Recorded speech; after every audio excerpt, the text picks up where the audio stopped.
Kentucky basketball is going to be without Aaron Bradshaw and Ugonna Onyenso for another few weeks. Or will they? John Calipari says they may be back sooner.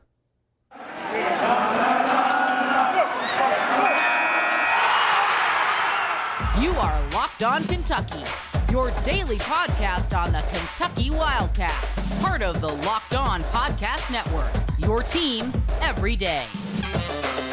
All right, what is going on, Big Blue Nation? Welcome on in to Locked On Kentucky, your daily Kentucky Wildcats podcast. I'm your host, Lance Dawe, writer for Sports Illustrated for various SEC-related things. But on this podcast, we take a dive into all things Kentucky athletics. Today's episode is brought to you by Jace Medical. You can empower yourself when you purchase a Jace case, providing you with a personal supply of 5 antibiotics that treat over 50 infections. You can get yours today at jacemedical.com. That's Jase medical.com. On today's episode of Locked On Kentucky, we are going to be discussing a couple of John Calipari's comments at SEC basketball media days. He said that Aaron Bradshaw and Ugonna Onyenso could possibly be returning sooner rather than later, or they may be returning a little bit past the initial time period that he said. We've got some things to dissect here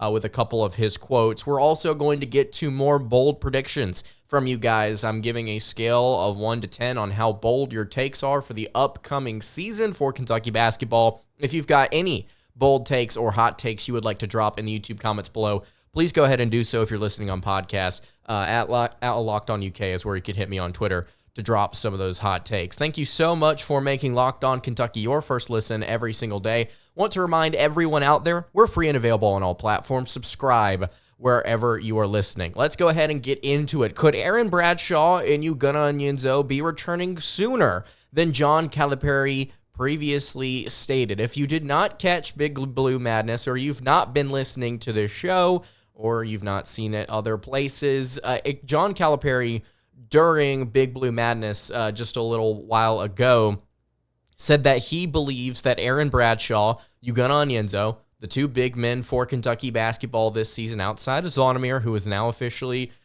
cleared and not eligible yet by the NCAA, but we'll talk about that at a later date. But those two big men, he said, because of their injuries, are probably going to be out another 5 to 6 weeks, and that sent everybody into a little bit of a panic, saying we'll never see Aaron Bradshaw in a Kentucky uniform. We may not see Ugonna Onyenso until halfway through conference play. I mean, there were a lot of people that were really, really upset about this news from Coach Cal, saying that there's going to be some time here before he's ready to let them play. I think it's really important to note, I don't know if Cal said this, but I want to start the show off here by saying, if they return sooner rather than later, that's really, really good. If they return later than expected, that's not necessarily great. It's not what you would like, but there's not really a whole lot we can do about it, especially whenever you factor in the time that they need in practice to get comfortable. I believe I talked about this on a previous episode. I want to restate it here at the top of an episode just so that we're very clear. When Aaron Bradshaw and Ugonna Onyenso return to practice, that doesn't necessarily mean that they're going to be ready to play at 100% at the top of their game for the next matchup. Whoever that may be, whatever team that may be, it's not a guarantee that they're going to be ready for that game. They will need time in practice to get healthy, to get comfortable, because Bradshaw hasn't really had a whole lot of opportunity to play with the rest of this roster. Ugonna Onyenso didn't really have many minutes last year, and there are a lot of new faces around him. So Kentucky's got their work cut out for them, rehabbing these guys in practice, getting them comfortable in practice. But Coach Cal at SEC basketball media days was asked about Ugo, was asked about Aaron Bradshaw, and he said about both of them that he regrets initially putting a timeline on both of their recoveries from their foot injuries, because he doesn't know if they'll be back at the start of the season. He doesn't know if they'll be back later than expected, but he says that they're both on the right path. A couple of quotes here from SEC media days. Quote, "They're on the right path, both of them. Ugo is a little behind Aaron because of the timing of the injury and his surgery, but they're both progressing really good. Another quote here on the recovery time. Quote, they're both progressing really good, and we'll learn something each week about where they are. I don't want to put a date or time on it because what if they're earlier? Or how about this? What if it takes them longer? I really do hope that this does not develop into a long-term, just kind of like I haven't seen them, and you never really get to hear much out of either of these players for the rest of the season. Cal also stated in the same conversation here with whoever asked the question about them that he believes that there is, again, like he said, not necessarily a timetable on it, but on top of that, it's one of those things where it's just like there's not really a whole lot that he can do about a common injury. I mean, it is what it is. The best that he can do is try and get these kids healthy as quick as possible and then make sure that they are 100% healthy. Nothing that he can really do about a pretty common injury. So you've got the good and the bad there in that statement. So could Aaron Bradshaw and Ugonna be returning sooner rather than later? Absolutely, especially for Aaron Bradshaw. But could they also be returning about 5 to 6 weeks from now? Maybe 5. But yeah, probably. Could they be returning a little bit later than that at the start of SEC play? Yeah, that's absolutely a possibility for Kentucky. I mean, that's how we originally thought this was going to go way back in the summer. I mean, when you and I were talking about how Aaron Bradshaw would recover from this, if he would ever actually play, I think where I kind of landed is like, look, get these guys back before conference play, and I think you're going to be okay with it. And you have to kind of accept what I think Cal is still bothered by. You mentioned this at Big Blue Madness, is that Kentucky, maybe for these first few games, maybe for a hot minute here, isn't going to have a true center. Seth Greenberg said something similar on that broadcast, saying something that's going to be very difficult for Kentucky and Coach Cal this year is managing two different teams. So you look at the starting lineup, right? You've got DJ Wagner. You've got Rob Dillingham at your point guard, right? Antonio Reeves, Reed Shepherd at your shooting guard. Justin Edwards, Adu Thiero at your 3. Thiero can slide down to 4 if you need him to. Trey Mitchell at your starting 4. I think it's very possible that he is there. Then you've got Jordan Burks and Adu Thiero if you need to slide those guys down. Ugonna, if he's healthy, will be ready. Zvonimir, Trey Mitchell, I don't really know how they're going to run that rotation at center. With the start of the season, I think 1 through 3 is the same. And with Aaron Bradshaw back, maybe before Ugonna, because of surgery, like Cal mentioned, you may see Mitchell and Bradshaw starting beside each other. I mean, that seems pretty likely. And whether or not you classify one as a power forward and one as a center, I don't really think it matters. I mean, Bradshaw's probably going to play a little bit more of a center role when you look at matchups. Maybe I'm wrong on that. We'll have to see the teams that they actually play and how they execute against them. But I think that you're going to be fine, at least for this beginning of the schedule. You're going to be okay. I think you're going to be okay. Aaron Bradshaw and Trey Mitchell taking on Hunter Dickinson, I'm eager to see what that looks like.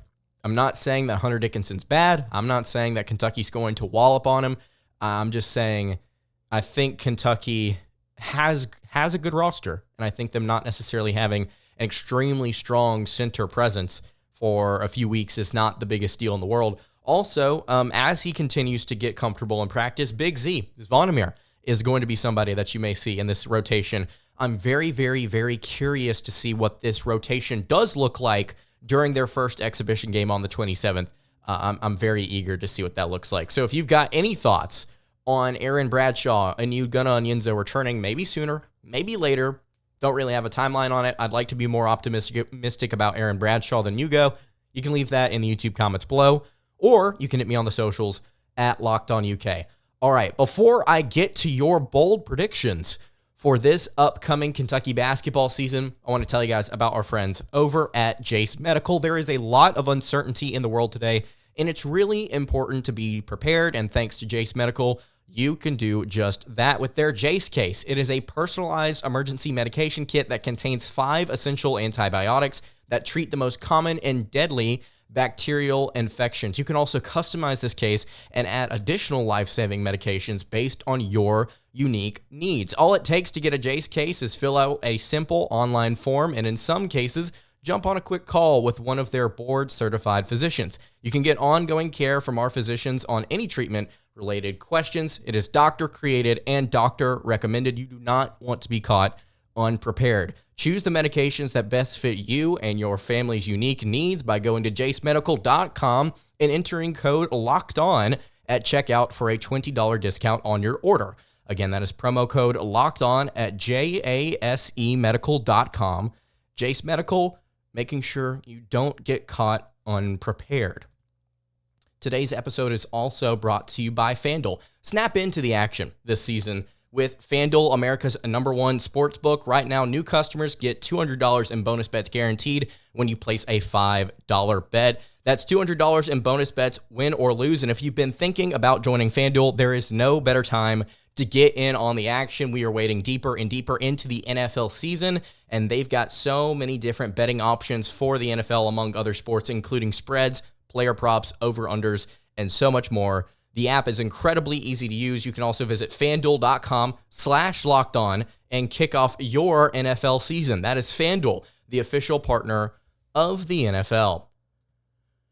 All right, continuing along here on the Wednesday edition of Locked On Kentucky. Lance Dawe hanging out here with you. Really appreciate you making Locked On Kentucky your first listen every single day.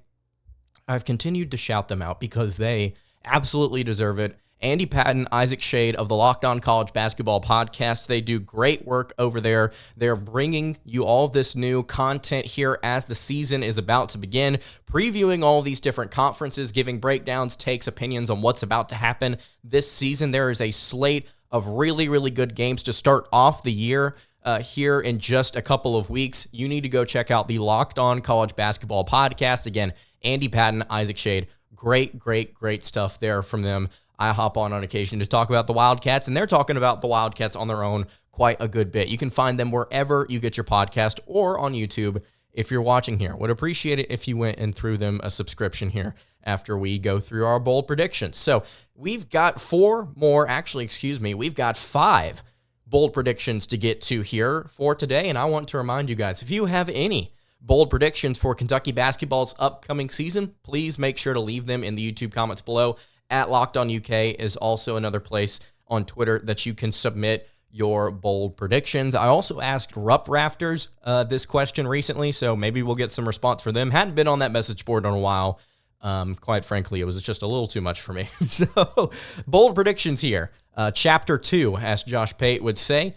I'm going to take a look at these bold predictions from you guys, and on a scale of 1 to 10, I'm going to tell you how bold I think it is. 1 is not bold at all. 10 is about as hot as the take can get. Let's get here to Ivisic, who had a question or had a bold prediction on yesterday's episode as well, and he says Kentucky will be a top 10 team, will win the SEC championship, and will at least make it to the Elite 8 in the NCAA tournament. Ivisic, this is where I would like to see Kentucky get this season. Now, does that mean our excitement here means that's what I'm predicting as well? I would like to see Kentucky, if they win the SEC championship, which is something that I believe that they are more than capable of doing in the regular season this year. If they win the SEC championship, I would like to think that they're a top 10 team. I think that by default, to an extent, you will have 2 of these boxes checked off if one is true about the other at the end of the regular season. I like this prediction. I really do, because, again, this is something I want to happen. Will Kentucky make it to at least the Elite 8 in the NCAA tournament? I really do hope so. That's all I'm going to say is I don't really know. We won't really know until they get to March. We won't really know until we get to late January, mid-February, somewhere around there after they play Gonzaga. We're going to really know what this team is truly made of, how healthy they are, what's the outlook for the postseason. Seeding is going to be much more important at around that time. After you get that Gonzaga game, it's probably going to be pretty clear whether or not you were boosted with that extra massive win on your resume. So we will keep tabs on that whenever that time gets here. As for now, I can say that I think that this team's ceiling is a national championship. So I don't think an Elite 8 is out of the question. I really like this bold prediction from Ivisic because I want it to happen. I will say, for all the 3 of these things to happen, the top 10 team win the SEC championship and at least make it to the Elite 8 in the NCAA tournament, I will give this one an 8 or a 7.5, somewhere around there, maybe 7.75 on the boldness scale. I think that to break these recent trends, to make the Elite Eight, would be certainly an accomplishment. For Kentucky to also beat out teams like Tennessee and Texas A&M and Alabama and Auburn for the SEC championship. Don't forget Mississippi State and Florida in there as well. Two teams that you may want to keep an eye on top of those others that I listed. Very deep year in the SEC, as it has been for the past half decade or so. But yeah, 7.75 on the boldness scale. The second bold prediction here comes from Boz278. And I want to focus primarily here on the individual on the Kentucky team instead of what he's going to perform as relative to the rest of the conference. The prediction from Boz: Antonio Reeves will be the leading scorer in the SEC this upcoming season. Antonio Reeves, if I'm not mistaken, led the Kentucky Wildcats in scoring just a season ago. He is one of the best shooters, I've said over and over, not just in this conference, but in the entire country. 14.4 points per game last season for the 6'5" senior. I think Antonio Reeves could absolutely do this. If he plays to the level that he played in the Global Jam earlier this offseason, I think you could absolutely see a jump from 14.5 to somewhere around 17 to 18 points per game. I was saying that coming out of the Global Jam. I've been saying that since then, and I will repeat it once more here. Antonio Reeves, I think, will lead this team in scoring if it is not DJ Wagner.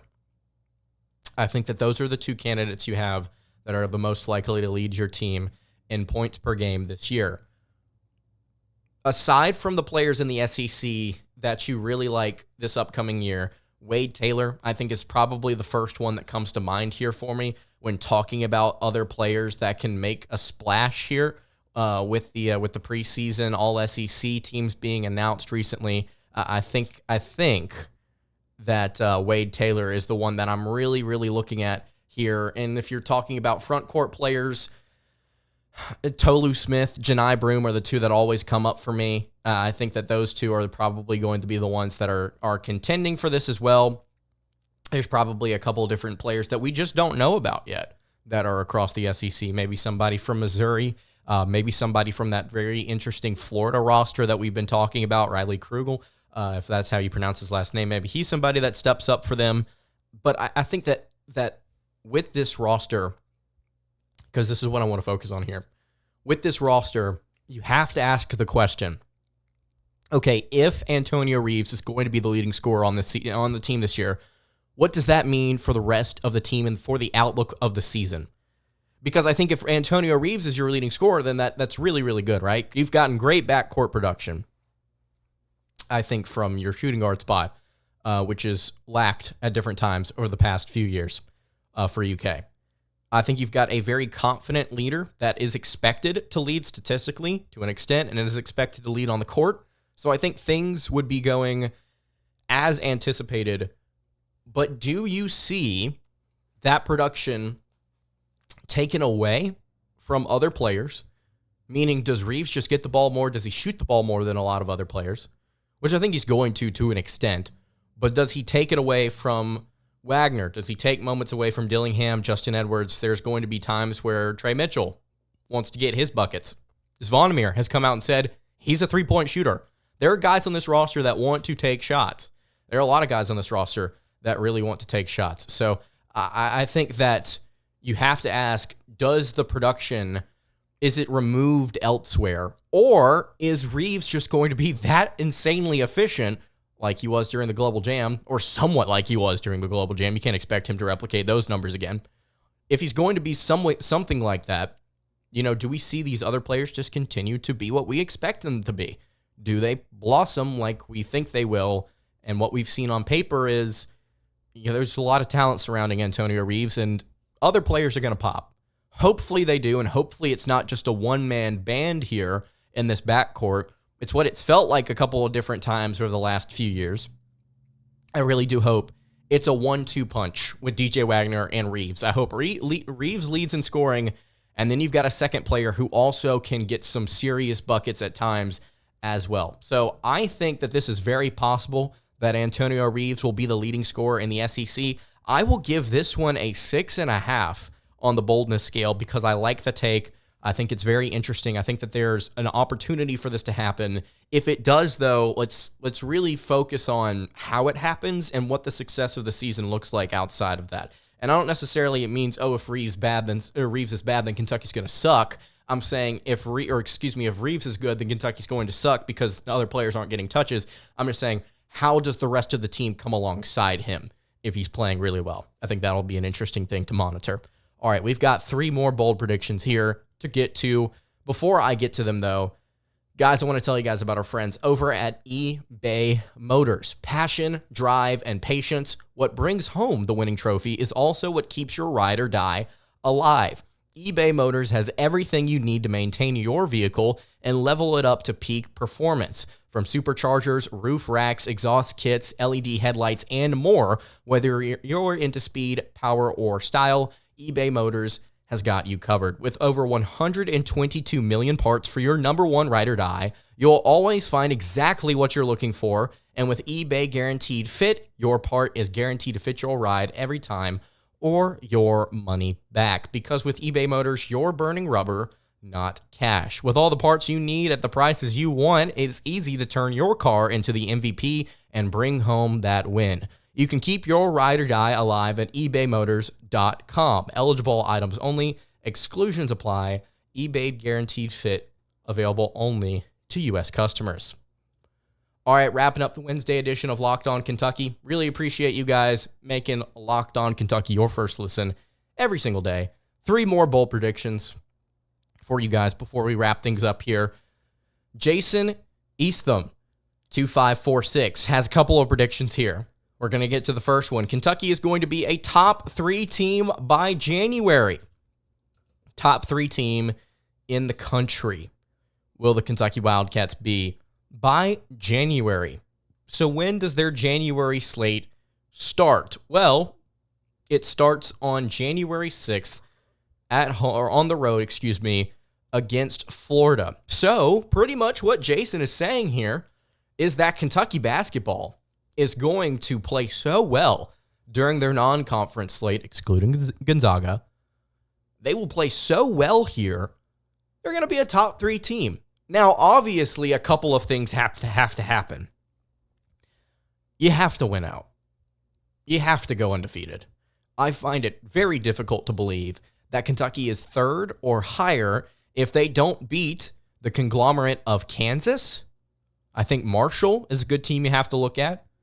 Miami, North Carolina, and Louisville. You have to beat those teams. Also, for some reason, Kim Palm is high on St. Joseph's, so keep an eye on those guys there.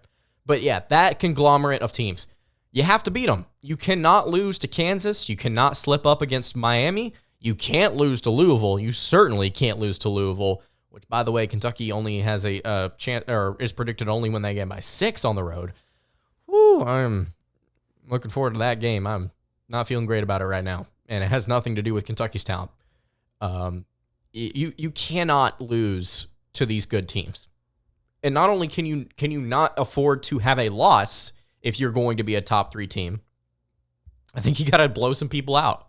I think you have to make some statements. If you are going to be a top 3 team after currently being 16th in the preseason AP poll, you got to beat Kansas, you got to beat UNC, you got to beat Miami, and you got to blow somebody out. You got to blow somebody out of the water. And what team may that be? Before I name this team, I would like to sit here and preface it by saying I am not predicting this game to be a blowout. I talked about this on yesterday's show. I think it's going to be very competitive. I would pick Kentucky to win because bias, if you want to call it that. But I think that North Carolina, the last time Kentucky faced off against this squad, with a backcourt I did not have a ton of faith in. I mean, they just ran them up and down the court and just destroyed them. Scored nearly 100 points on them. I don't think that that's going to happen again this season because it's 2 completely different rosters. But, I mean, if you're looking at making a statement win here to kind of vault you to this top 3, as you wrap up conference, or as you wrap up the non-con slate, excluding Gonzaga, that could very well be it. Where North Carolina is the one thing after you beat Miami, after you make a statement against Kansas. This is your big time win where you go on the road, you go to a neutral site in Atlanta, and you just run somebody out of the gym. Again, not predicting it to happen. I don't think it's going to happen, but this is all a hypothetical to try and set up what the bold prediction here is, which is that a top 3 team in January are the Kentucky Wildcats.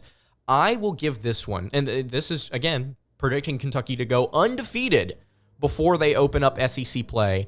I will give this one an 8.5. I'm not sold that Kentucky is going to go undefeated in non-conference play.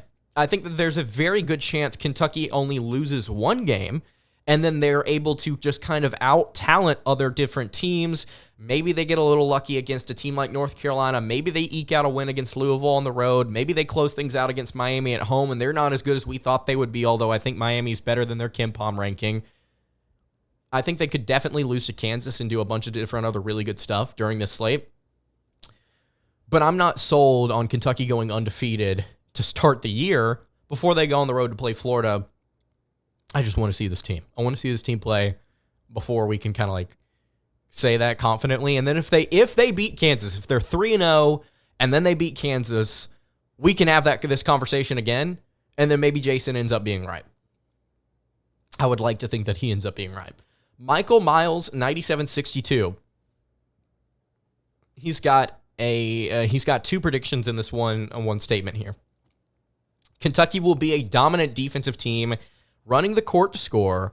They will eventually have their rim protectors back to make a deep run in the NCAA tournament. So the 2 predictions here from Michael. Kentucky will be a dominant defensive team, and they will make a deep run in the NCAA tournament. Let's take a trip back here to KenPom. What do you define as a dominant defensive team? It certainly was not what Kentucky was a season ago.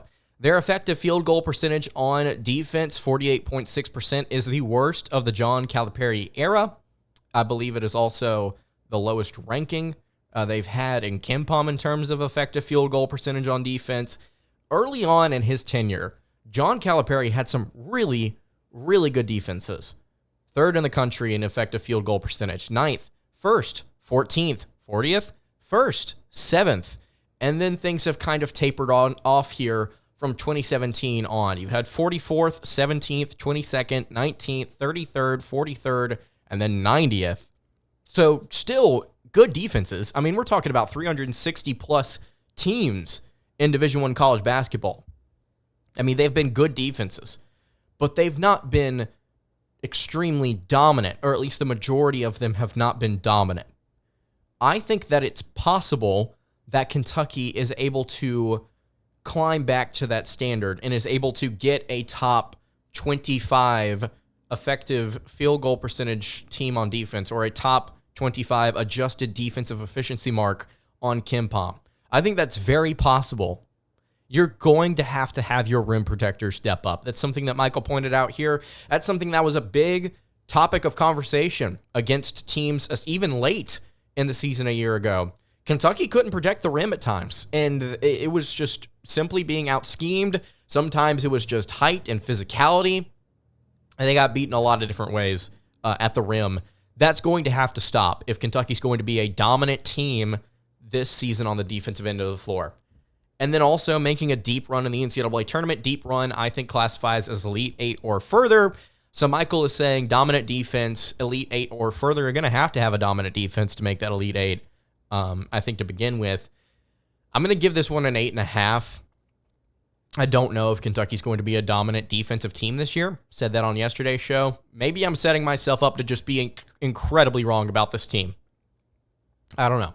I think they're going to have one of the best offenses in the country.